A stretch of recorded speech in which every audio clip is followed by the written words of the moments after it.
বহু বছর আগের কথা। একটা গভীর জঙ্গলের ধারে বাস করত নরু কাঠুরে। তার স্ত্রী ছিল একটা ডাইনি, যার নাম ছিল বিদ্যাধরী, আর ছেলে ছিল হারুন এবং মেয়ে গুড়িয়া। তাদের ছিল ভারী দুর্দশা। এখন কি করি? কতদিন হলো এক মুঠো ভাতও জোটে না। ছেলে মেয়ে দুটোকে কি খাওয়াবো? হাঁড়িতে যে চাল নেই, কলসিতে তেলও নেই। কি দুর্দিন! ইস, ঘুমোতেও দেবে না দেখছি। কি হয়েছে আবার? কি ভাবছো? কি ভাববো না সেটা বলো। ছেলে মেয়ে দুটো কি খাবে? হাড় হাবাতে হয়ে গেছে যে তারা। শোনো, আমার একটা বুদ্ধি আছে। কাল সকালে ছেলে মেয়ে দুটোকে জঙ্গলে নিয়ে যাবে, তারপর কাঠ কাটার ছলে ওদেরকে ছেড়ে চলে আসবে। পরিবারে দুটো পেট কম হলে আমরা দুজন তো তবু একটু বাঁচবো। কি বলছো? নিজের রক্তের সন্তানকে বনে ফেলে আসবো? না না না, আমি পারবো না। তাহলে উপোস করে সবাইকেই মরতে হবে। এর থেকে সেটাই ভালো। ওরা জঙ্গলে পাখি টাকি ধরে খাবে, কোনো মতে তো বেঁচে যাবে। দিদি, দিদি শুনছিস? বাবা মা কি বলা বলি করছে শুনতে পাচ্ছিস? কি রে, রাত্রিরে ঘুমাতেও দিবি না? সৎ মা আমাদের জঙ্গলে ফেলে আসতে বলছে। বাবা রাজি হচ্ছে না, কিন্তু সৎ মা জোর করছে। হ্যাঁ, কি সর্বনাশ! এখন আমরা কি করব? ভয় পাস না দিদি, আমি একটা উপায় বের করছি, দেখ। হারুন ছিল ছোট্ট কিন্তু বুদ্ধিমান। সে বাড়ির পেছনে পড়ে থাকা সাদা নুড়ি কুড়িয়ে পকেটে ভর্তি করে নিল। সে জানতো এই নুড়ি নিয়ে সে বাড়ির পথ মনে রাখতে পারবে। পরদিন সকালে দুই সন্তানকে নিয়ে কাঠুরে প্রস্তুত হলো তাদেরকে জঙ্গলে ছেড়ে দিয়ে আসার জন্য। এই নাও, এই দু টুকরো রুটি, জঙ্গলে গিয়ে খেও। আর কিছুই নেই আমাদের কাছে। দিদি দেখিস, আমি পথের নুড়ি ফেলে ফেলে যাব, ভয় পাস না। চল, আজকে অনেক দূরে যেতে হবে।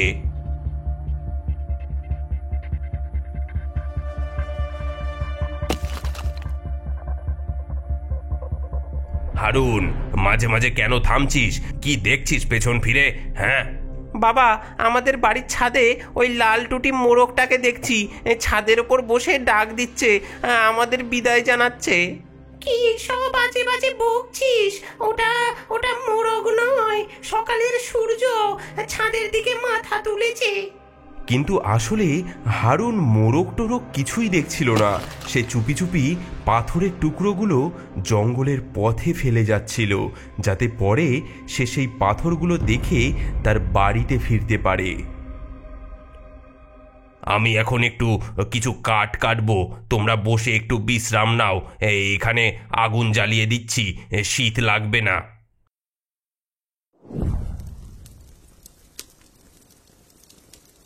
নরু কিছু দূর গিয়ে একটা গাছের ডালে দড়ি বেঁধে সেটাকে অন্য গাছের সঙ্গে যুক্ত করে।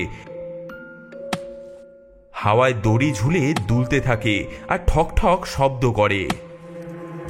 তোমরা দুজন এখানেই বসে থাকো, আমরা আমরা কাঠ কেটে আসি।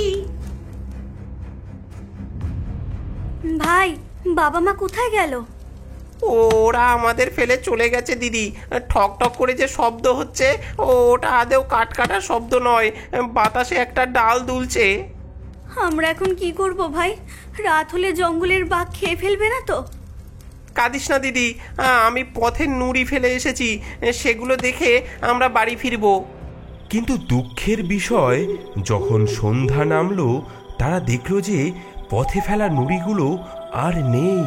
জঙ্গলের পাখিরা মনে করেছিল সেগুলো দানা, তাই তারা সেগুলো সব খেয়ে ফেলেছিল। ভাই, আমার খুব ভয় করছে। চারিদিকেই তো জঙ্গল, ঘর বাড়ি তো কিছুই নেই। ভয় পাস না দিদি, আমি আছি তো। দেখ, ওই যে ঝিকিমিকি তারাগুলো, ওরা আমাদের সঙ্গে আছে।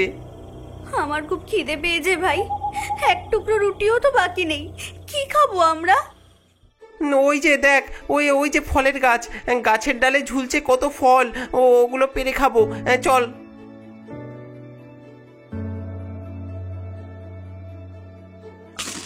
থু থু থু, এত টক যে জিভ একেবারে জ্বলে যাচ্ছে। থু থু। আহ, কি বিচ্ছিরি স্বাদ, এগুলো যে খাওয়া যাবে না। থু থু। এভাবে 2 দিন 2 রাত ধরে বনে জঙ্গলে ঘুরে বেড়ালো হারুন আর গুড়িয়া। খিদে তৃষ্ণায় ছটফট করতে লাগলো তারা। দেখ দেখ ভাই, কি সুন্দর পাখি। হ্যাঁ, এটা যেন কিছু বলতে চাইছে। চিকচিরিক চিকচিরিক, আমার পেছন পেছন এসো, আমি তোমাদের পথ দেখাবো। হ্যাঁ, অবাক কাণ্ড, পাখিটা যে কথা বলছে। চল, ওর পিছু নিয়ে আমরা।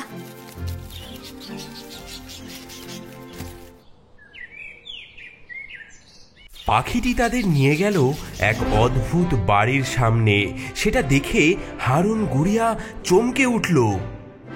দেখ দিদি, এটা তো রুটি আর নাড়ু মুরকি দিয়ে তৈরি একটা বাড়ি। আর দেয়ালগুলো যেন সন্দেশ দিয়ে বানানো, আর জানলার কাজগুলো যেন বরফি দিয়ে তৈরি। ছাদটা দেখ, যেন গরম জিলাপি দিয়ে ছাওয়া।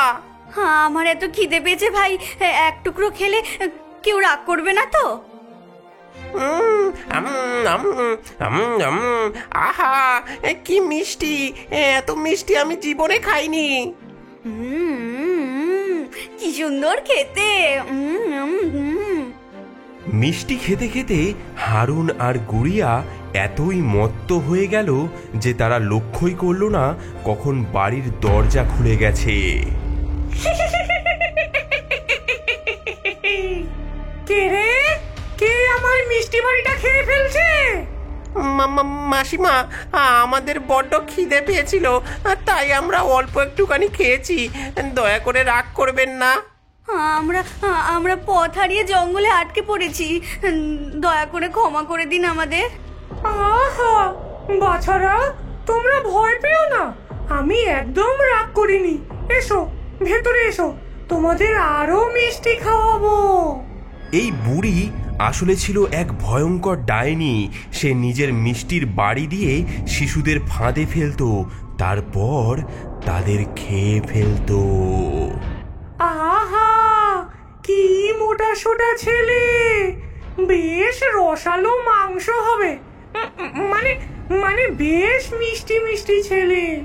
হ্যাঁ, আপনি কিছু বললেন? বললাম কি মিষ্টি মিষ্টি ছেলে মেয়ে।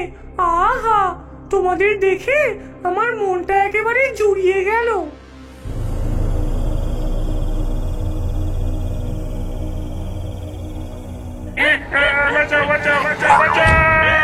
শোন ছোট মেয়ে, তুই এখন আমার সাহায্য করবি, জিনিসপত্র তুলবি, জল আনবি, হাড়ি মাজবি, আর তোর ভাইয়ের জন্য খুব ভালো ভালো খাবার রাঁধবি।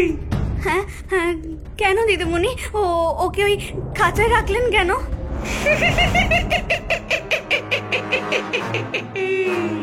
ও যেন পালিয়ে না যায়, আমি ওকে মোটা সোটা করে তারপর। দিদি দিদি সাবধান, ওই বুড়ি আমাদের খেয়ে ফেলতে চায়। ঠিক ধরেছিস হাবলা ছেলে, তোদের জন্যই তো এই মিষ্টির বাড়ি বানিয়েছি। শিশুরা এখানে আসে আর আমি তাদের খাই। তারপর থেকে মিঠাইওয়ালি রোজ একবার করে ছেলেটিকে দেখতে আসে যে সে কতটা মোটা হয়েছে। এই একটা আঙুল বাড়িয়ে দে, দেখি কতটা মোটা হয়েছিস। কিন্তু হারুন ছিল বড়ই চালাক। সে আঙুলের বদলে একটা চিকন হাড়ের টুকরো বাড়িয়ে দিল। ডাইনির চোখ ছিল খুবই খারাপ, সে বুঝতেই পারল না। এখনো খুব রোগা, ওকে আরো খাওয়াতে হবে। এভাবেই রোজ ডাইনি আসতো ছেলেটি কতটা মোটা হয়েছে তা দেখতে।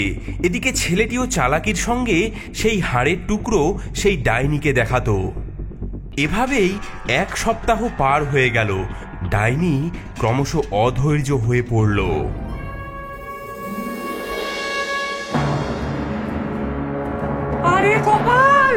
এই ছেলেটা এত মিষ্টি মিষ্টি খাবার খেয়েও মোটা হচ্ছে না কেন? আর অপেক্ষা করা যাবে না, কাল সকালে এই ছেলেকে রান্না করব। বাঁচাও, বাঁচাও, কেউ আমাদের এই ডাইনির থেকে বাঁচাও। কি বিড়বিড় করছিস? যা যা, উনুন গরম কর, কাল ভোরে তোর ভাইকে তাতেই ফেলে দেব।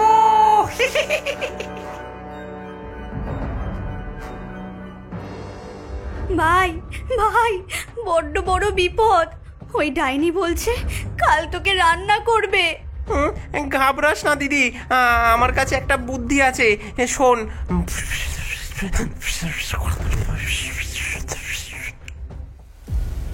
এই মেয়ে, উনুন গরম হয়েছে? আগুন ভালো করে জ্বালিয়েছিলিস? হ্যাঁ দিদিমণি, আগুন জ্বলছে, কিন্তু উনুনের ভিতর কেমন গরম হয়েছে তা তো আমি বুঝতে পারছি না। কিন্তু এই উনুনের ভিতর আমি ঢুকবো কি করে? কি বোকা মেয়ে রে বাবা, এটাও জানিস না? দেখ, আমি তোকে দেখাচ্ছি কিভাবে উনুনের ভেতরে ঢুকতে লাগে। সেই ডাইনি উনুনের ভেতরে তার মাথা ঢুকিয়ে উনুনের আঁচ পরীক্ষা করতে লাগলো। ঠিক আছে, আগুন ভালো জ্বলছে, কিন্তু গুড়িয়া তৎক্ষণাৎ সেই ডাইনিকে ধাক্কা দিয়ে উনুনের ভেতরে ফেলে দেয়। ভয়ঙ্কর চিৎকার করে সেই ডাইনি ভেতরে পড়ে যায়। ওরে ওরে, ওরে ওরে, বাঁচা বাঁচা, ওরে হতচ্ছাড়া, তোরা কি করলি? পুড়ে গেলাম, জ্বলে গেলাম, বাঁচা। ওরে বজ্জাত ছেলে মেয়ে, বাঁচা আমাকে, গেলাম রে। হয়ে গেছে, হয়ে গেছে ভাই, আমি ওই দুষ্টু ডাইনিকে উনুনের ভেতরে ফেলে দিয়েছি। হ্যাঁ, সাব্বাস সাব্বাস দিদি, এবার খাঁচার চাবিটা খুঁজে বের কর। গুড়িয়া ডাইনির ঘর তন্ন তন্ন করে খুঁজে চাবি বের করলো, হারুনকে খাঁচা থেকে বের করে আনলো। তারপর ঘর খুঁজতে গিয়ে দেখলো অবাক কাণ্ড। ভাই, ভাই, এদিকে আয়, দেখ, বাক্স ভর্তি হিরে, সোনা, মুক্ত। হ্যাঁ, বুড়ি সব শিশুদেরকে এতদিন ধরে এনে খেত, আর আর তাদের সোনা দানা এইখানেই লুকিয়ে রাখতো।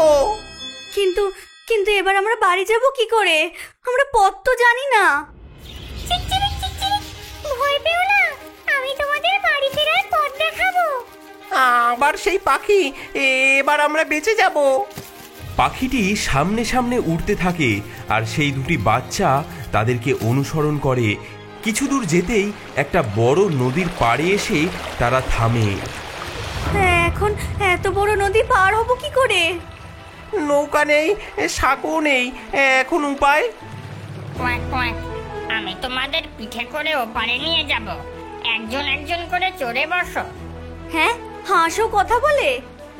জঙ্গলের জাদু, তুই আগে যা দিদি, আমি পরে যাই। নদী পার হয়ে হারুন আর গুড়িয়া আবার পাখির সাথে সাথে চলতে লাগলো। ধীরে ধীরে তারা জঙ্গলের অন্য প্রান্তে এসে পৌঁছালো, আর আশেপাশের পরিবেশ তাদের চেনা চেনা লাগতে লাগলো। দিদি, এটা তো আমাদের গ্রামে যাওয়ার রাস্তা। হ্যাঁ রে, এবার আমরা বাড়ি ফিরতে পারবো। তারা দৌড়ে বাড়ির দিকে যায়। দূর থেকে তাদের বাবাকেও তারা দেখতে পায়। বাবা বাবা, আমরা ফিরে এসেছি বাবা। বাবারে, তোরা বেঁচে আছিস, আমার সোনারা। তোদের জঙ্গলে ফেলে আসার পর থেকে আমি শান্তি পাইনি। কতবার খুঁজতে গেছি, কিন্তু তোদের পাইনি। তোদের সৎমা সে কিছুদিন আগেই মারা গেছে। আমি ভুল করেছি বাবা। বাবা, আমরা তোমাকে ভালোবাসি বাবা। বাবা দেখো, আমরা কি এনেছি, এবার আর আমাদের কষ্ট করতে হবে না। হ্যাঁ, তোরা কোথায় পেলি? বাবা, আমাদের গল্প শুনলে তুমি বিশ্বাসই করবে না। নরু তার ছেলে মেয়েদেরকে নিয়ে বাড়ি ফিরল।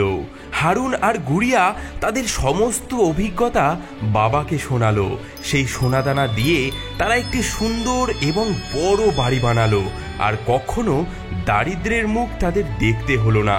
পেটে অন্ন না থাকার ভয়ে নরু আর কখনো তার ছেলে মেয়েদেরকে ত্যাগ করেনি।